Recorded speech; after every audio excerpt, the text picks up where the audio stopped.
Good morning, students. Hello, how are you? So now we have come to you with the video Compulsory English, जो हमारी poem the 7 stages of man जिसकी summary मैंने करवाई थी, वो summary अब आपको पोइट्री में रीड आउट करवाऊँगा और समझाऊंगा कि उस पूरी पोएट्री में क्या है और उसमें पोएम क्या बोलना चाह रहा है। आई होप सो आप अपनी बुक्स लेकर बैठे होंगे और अपनी बुक को पूरी तरह फॉलो करें, कंसंट्रेट रहें, लाइन टू लाइन देखें और उनके मीनिंग समझें।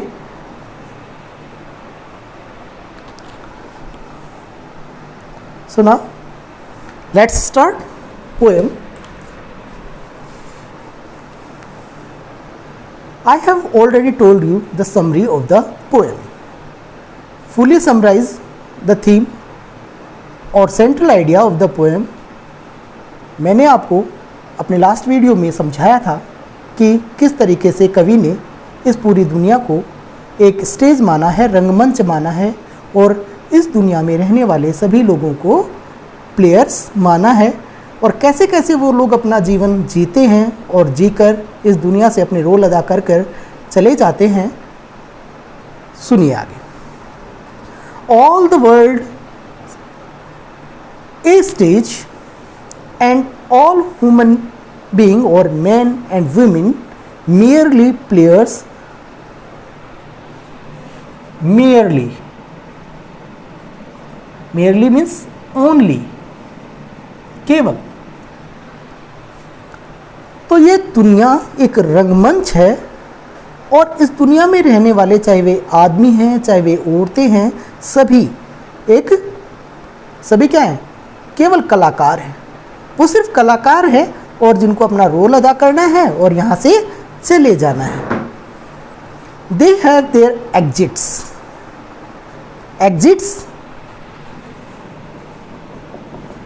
Exits means death, and their entrances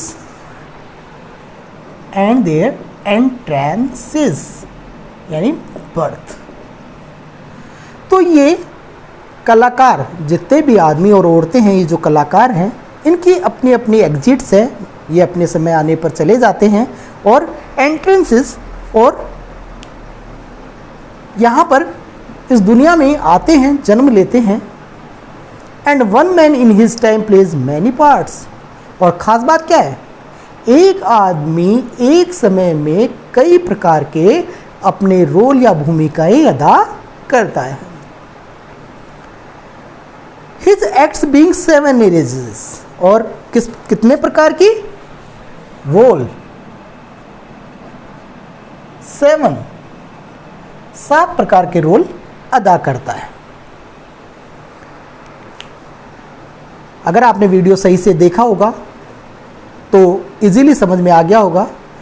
मैं आपको कुछ बताना चाहता हूँ, वीडियो ध्यान से देखें और पूरा देखें, तभी आपको समझ में आएगा। आप किसी अट्रैक्शन पे न जाए, चीज़ को पढ़ने और समझने की कोशिश करें। और जो समरी लिखवाई है, मे भी आपको लगता होगा कि बहुत बड़ी है, लेकिन कोई भी चीज़ बड़ी नहीं होती।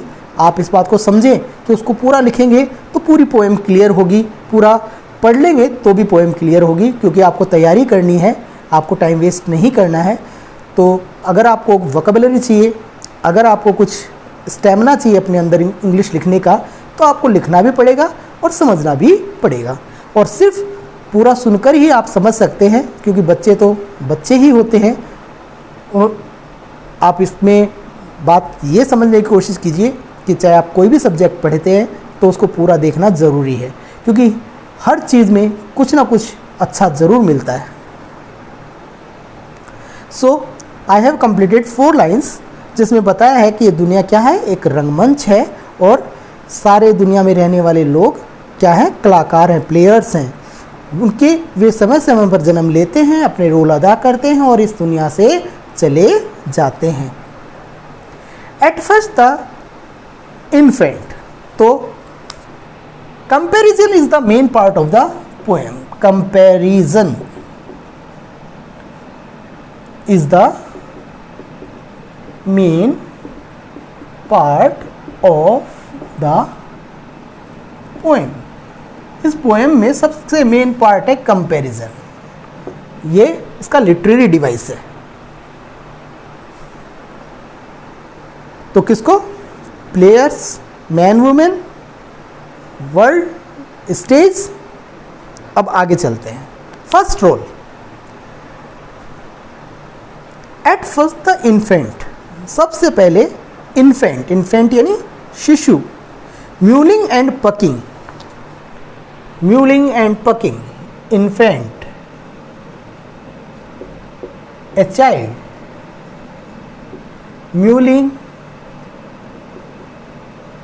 And puking. आप सुन लीजिए ढंग से, आप इजीली समझ जाएंगे इनके अर्थ. सभी वर्ड्स लिखवाना पॉसिबल नहीं होगा, आप ध्यान से सुनेंगे तो आपको अर्थ भी पता है. Mewling and packing, crying and vomiting.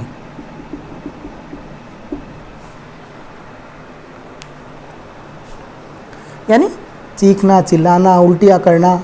एक शिशु होता है वो बहुत चीखता है, चिल्लाता है, रोता है क्योंकि वो किसी को जानता नहीं, और वॉमिटिंग करता रहता है, सारे दिन दूध की उल्टियाँ करता है. In the nurses arm. Nurses arm, धाय की गोद में या अपनी माँ की गोद में, जो भी उसे खिलाती है, जो भी उसका ध्यान रखती है, क्योंकि पूरी तरह बेसहारा है, दूसरों पर निर्भर है. The infant is totally depend on nurse और मदर और एनी अदर वन. और इस प्रकार से दुनिया में आते ही पहला रोल एक इन्फेंट का बच्चा अदा करता है, एक व्यक्ति अदा करता है. Then the whining school boy. उसके बाद वो वाइनिंग, शिकायत करता हुआ स्कूल का बच्चा, स्कूल का लड़का. With his satchel. With his satchel. Satchel यानी थैला, bag. And shining morning face. Shining, चमकता हुआ. मॉर्निंग फेस, सुबह जिस प्रकार से धूप निकलती है, बड़ी ही सुनहरी धूप होती है, तो छोटे बच्चे होते हैं, स्कूल में जाने वाले बच्चे, बहुत ही प्यारे लगते हैं, क्यूट लगते हैं. उनका चेहरा कैसे चमकता है? जैसे सुबह की धूप की किरणें आती हैं और सुबह इतनी चमकीली सुबह को इतनी, यानी मॉर्निंग को इतना चमकीला बना देती हैं कि वो बच्चे का चेहरा भी उस मॉर्निंग के समान, फिर कंपैरिजन किया है, और बहुत ही चमकता है, बहुत प्यारा चेहरा होता है. और वो प्यारा चेहरा अपना सैचल लटकाए हुए, स्कूल बैग लिए हुए, क्रीपिंग. क्रीपिंग यानी रेंगना, रेंग रेंग कर चलता है. बच्चों को तो वैसे खुशी से जाना चाहिए स्कूल में, लेकिन स्कूल में जो छोटे बच्चों को भेजा जाता है, they are not happy to go to school. They wanted to play all day at home. वे सारे दिन घर में खेलना चाहते हैं, तो इसीलिए स्कूल में वो क्रीपिंग करके जाते हैं. उनकी माताएं, उनके जो गार्जियंस हैं, उनको ज़बरदस्ती स्कूल छोड़ छोड़ कर आते हैं. तो इसीलिए क्रीपिंग. लाइक ए स्नेल, उसकी तुलना किससे की गई है? स्नेल से, घोंगे से. घोंगा एक जीव होता है जो बहुत ही धीरे धीरे रेंग रेंग कर चलता है, तो स्नेल से उसकी तुलना की गई है. आप समझ सकते हैं, क्योंकि ये सब चीज़ें आपके सामने घटित होती हैं, इसीलिए इजी वे से अनुमान लगा सकते हैं आप कि किस तरीके से एक बच्चा, और जब स्कूल की छुट्टी होती है कैसे भागते हैं, बिना देखे ही कौन किसके टक्कर मार रहा है, इतनी खुशी होती है बच्चों को स्कूल से बाहर जाते हुए. क्यों? क्योंकि उनको अपने स्वतंत्र जीवन से बहुत प्यार होता है. इसीलिए like a snail, creeping like a snail बोला है कवि ने. Unwilling to school. अनविलिंगली, अनिच्छा से, उसकी इच्छा नहीं होती स्कूल जाने की, और इसीलिए वो क्यों पैदल रेंग रेंग के चलता है. तो क्वेश्चन पुटअप किया जा सकता है कि कौन सा क्वेश्चन, कि वर्ल्ड की तुलना, दुनिया की तुलना किससे की गई है, और इन्फेंट को क्या कहकर संबोधित, इन्फेंट को किस रूप को समझाया गया है. बॉय अनविलिंग क्यों है जाने के लिए, स्नेल से किसकी तुलना की गई है, क्वेश्चन ए लॉट ऑफ, लेकिन चीज़ें समझ में आने के बाद में चाहे कितने ही क्वेश्चन हो, 50 क्वेश्चन हो, इजीली आंसर हम दे सकते हैं।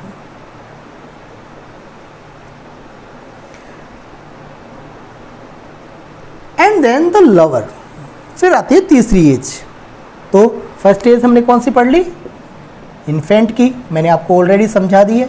सेकेंड एज हमने पढ़ ली whining school boy, whining school boy. Third age हमने कौन सी पढ़नी है? लवर।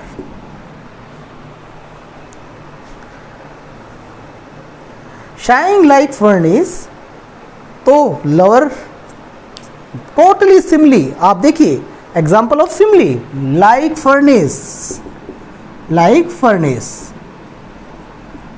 यानी ये क्या है? सिमली है, उपमा है।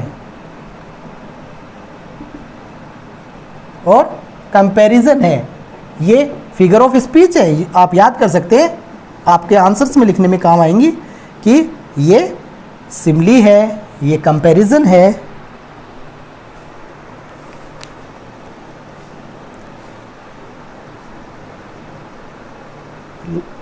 एंड देन द लवर, और उसके बाद लवर। शाइन लाइक, शाइन गहरी गहरी सांसें लेना, फर्नेस भट्टी की तरह। जिस प्रकार कोई भी आग की भट्टी सुलगती है, इस तरीके से कोई लवर आहें भरता है। शाइन करना, आहें भरना, गहरी गहरी सांसें लेना। With A woeful ballad, ballad, ballad is also a form of figure of speech. अलंकार का एक प्रकार है। बैलेड विरह गीतों को कहा जाता है और अपनी प्रेमिका के लिए वोफुल यानी दुखपूर्ण, बैलेड यानी गीत, और वो अपनी प्रेमिका के लिए दुखपूर्ण, उसके वियोग में दुखपूर्ण गीत गाता है। Made to his mistress eyebrow, और सारे समय मिस्ट्रेस, बिलव्ड, मिस्ट्रेस कौन है? बिलव्ड, और अपनी प्रेमिका की आंखों में ही वो डूबा रहना चाहता है। तो मतलब उसको सिर्फ एंजॉयमेंट चाहिए, आनंद चाहिए, उसको लोगों की परवाह नहीं है। यानी तीसरी एज में केयरलेस होता है व्यक्ति और अपनी मिस्ट्रेस की आईब्रोज में ही डूबा रहना चाहता है। मिस्ट्रेस आईब्रो यानी बिलव्ड की आंखों में, अपनी प्रेमिका की आंखों में ही डूबा रहना चाहता है। Then is soldier, fourth age is, fourth age होती है सोल्जर की।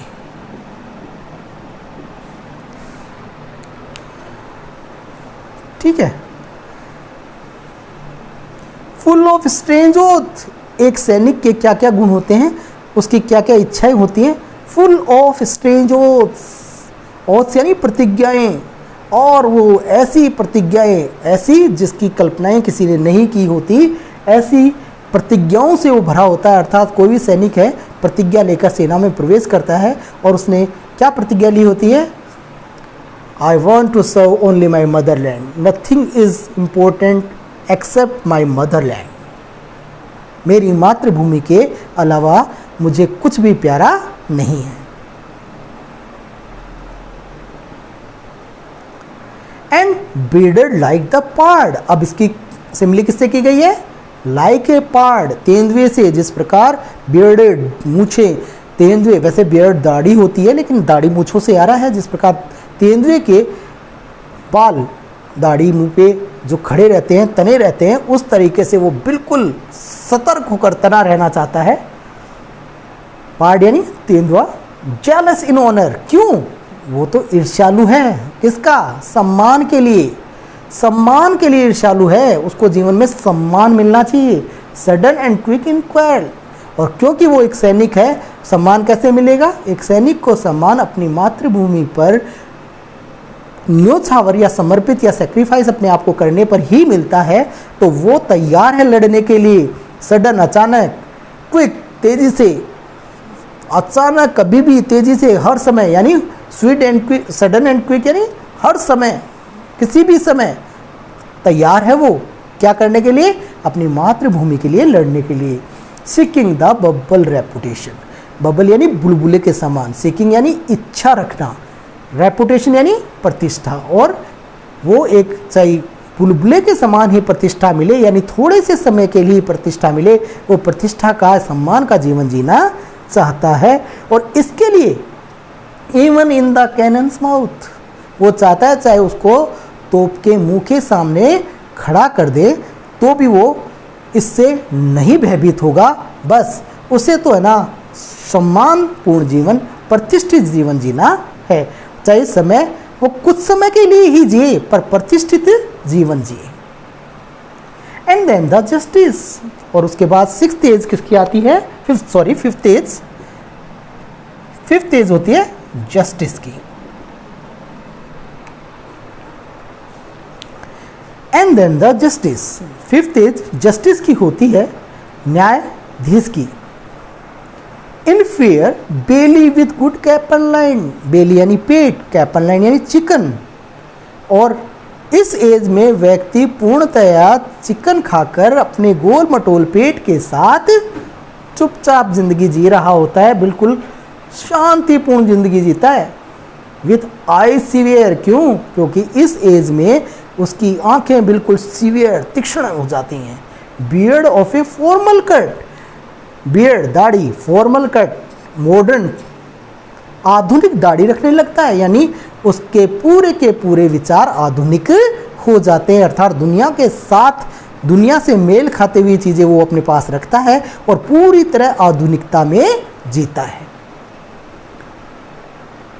फुल ऑफ वाइज साज, वाइज यानी बुद्धिमानपूर्ण, सेज यानी साज यानी सेइंग्स, कहावतें, और जो बातें वो करता है वो पूरी तरह बुद्धिमानी की बातें करता है। मॉडर्न इंस्टेंसेस, और अपनी बातों में वो केवल आधुनिक उदाहरण, इंस्टेंसेस यानी उदाहरण, आधुनिक उदाहरण रखता है, अर्थात वह he tells about wise things, he says only logical things, when he wants to prove his answer he says only logical things with modern examples.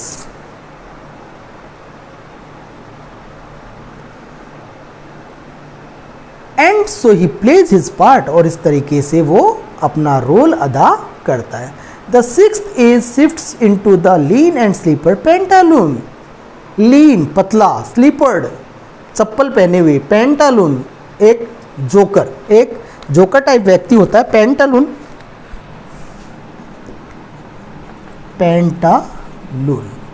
Sixth as में व्यक्ति पेंटालून, फुलिश ओल्ड मैन, मतलब ढीले ढाले वस्त्र पहने हुए एक मूर्ख सा दिखाई देने वाला व्यक्ति जो जोकर की बाती दिखाई देता है। With spectacles on nose and pouch on side, आंखों पर उसकी जो आंखें जवानी, जो आंखों पे चश्मे होते हैं जवानी में एकदम सटीक जमे होते हैं, लेकिन जब बुढ़ापा आता है तो वो चश्मे ऐसे लटक जाते हैं, तो उसके चश्मे नाक पे लटक गए हैं, अर्थात चश्मे नीचे आ गए हैं। और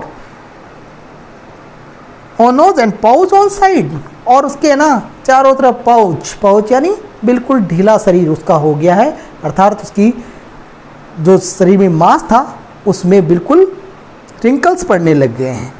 रिंकल्स यानी झुर्रियाँ पड़ने लग गई हैं, ढीला हो गया है। पाउच का मतलब थैली के समान। हिज यूथफुल होज, और युवावस्था में, यूथफुल यानी युवावस्था में, होज यानी जुराबें, वेल सेव्ड जो अच्छी तरह से तनी हुई आती थी। जब आपकी पिंडलियाँ मजबूत होती हैं, पूरी भरी हुई रहती हैं, तो सोक्स एकदम फिट बैठती हैं। लेकिन जब आप बूढ़े हो जाते हैं तो बुढ़ापे में वो पिंडलियाँ ढीली पड़ जाती हैं, तो सोक्स भी ढीली हो जाती है। ए वर्ल्ड टू वाइड, और आज है ना वो सोक्स इतनी ढीली हो गई हैं कि दुनिया उसे ऐसे विस्तृत लगने लगी है, अर्थात उसको बुढ़ापा आने लगा है। फॉर हिज श्रंक सैंक, और उसकी जो श्रंक सैंक का मतलब होता है, श्रंक यानी सिकुड़ी हुई, सैंक यानी पैर, और जो उसके सिकुड़े हुए सैंक यानी पैर, ये जो पिंडलियां हैं उन्हें सैंक कहते हैं। And his big manly voice, अब उसकी पिंडलियां सिकुड़ गई हैं और उसकी मजबूत जो युवावस्था में आवाज़ थी मैनली वॉइस यानी मजबूत आवाज़। Turning again toward childish treble pipe, और क्या कैसी हो गई है?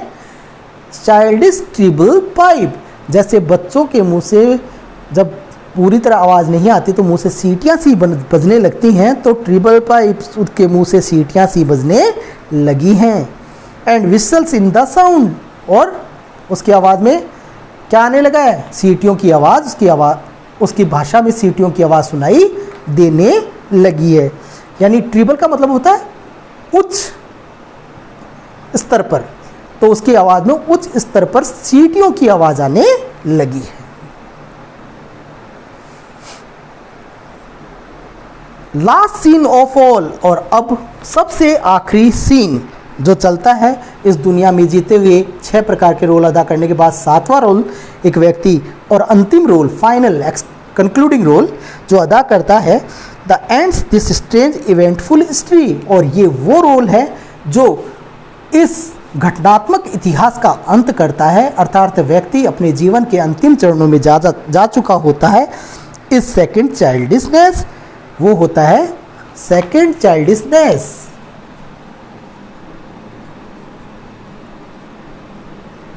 चाइल्डिशनेस सेकंड, फर्स्ट तो ये होता है और सेकंड ये होता है, क्योंकि वापस वो बचपन में आ जाता है। क्यों? जिस प्रकार से बचपन दूसरे के सहारे पे होता है, वैसे ही very old age second childishness, पूरा बुढ़ापा जो दूसरों पर ही निर्भर रहता है। सेंस टीथ, बिना दांतों के सेंस आइज, बिना आँखों के सेंस टेस्ट, बिना किसी स्वाद के सेंस एवरीथिंग, प्रत्येक चीज़ के विहीन हो जाता है, उसे किसी चीज़ में कोई स्वाद नहीं आता और उसके जीवन में ऐसा लगता है कि शेष कुछ भी बाकी नहीं रहा है। और इस प्रकार से 7 प्रकार के रोल अदा करके व्यक्ति इस दुनिया से चला जाता है। इस प्रकार से प्यारे बच्चों, ये आपकी पोएम समाप्त हुई। तो बेसिकली वो मैंने जो आपको समरी लिखवाई थी, आई होप सो कि आपको समझ में आई होगी। आप उसे पढ़ना ज़रूर, और वो आपको बड़ी लगे तो एक छोटा सा सेंट्रल आइडिया मैं आपको और दे देता हूँ। ठीक है, मैं आपको छोटा सेंट्रल आइडिया दे रहा हूँ, पोएम को सेंट्रलाइज कर रहा हूँ।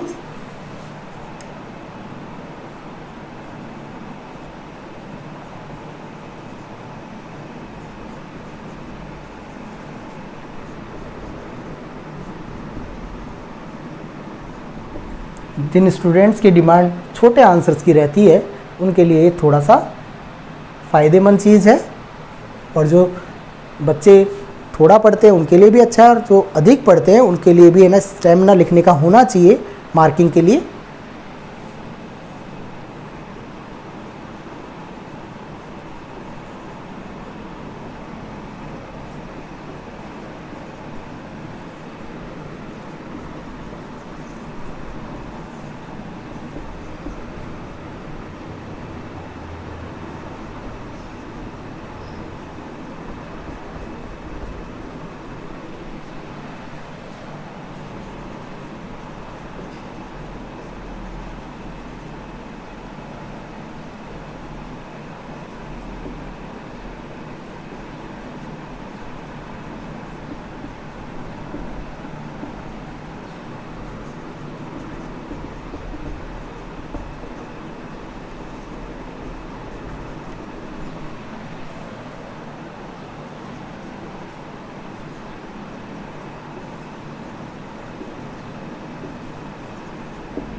तो स्टूडेंट, इसका सेंट्रल आइडिया मैंने आपको लिखवा दिया है और आपको ये पता होना चाहिए कि सेंट्रल आइडिया भी इम्पोर्टेंट होता है। आप इसे नोट आउट करें और नेक्स्ट पोएम के लिए नेक्स्ट वीडियो में आप तैयार रहें। Thank you, good bye.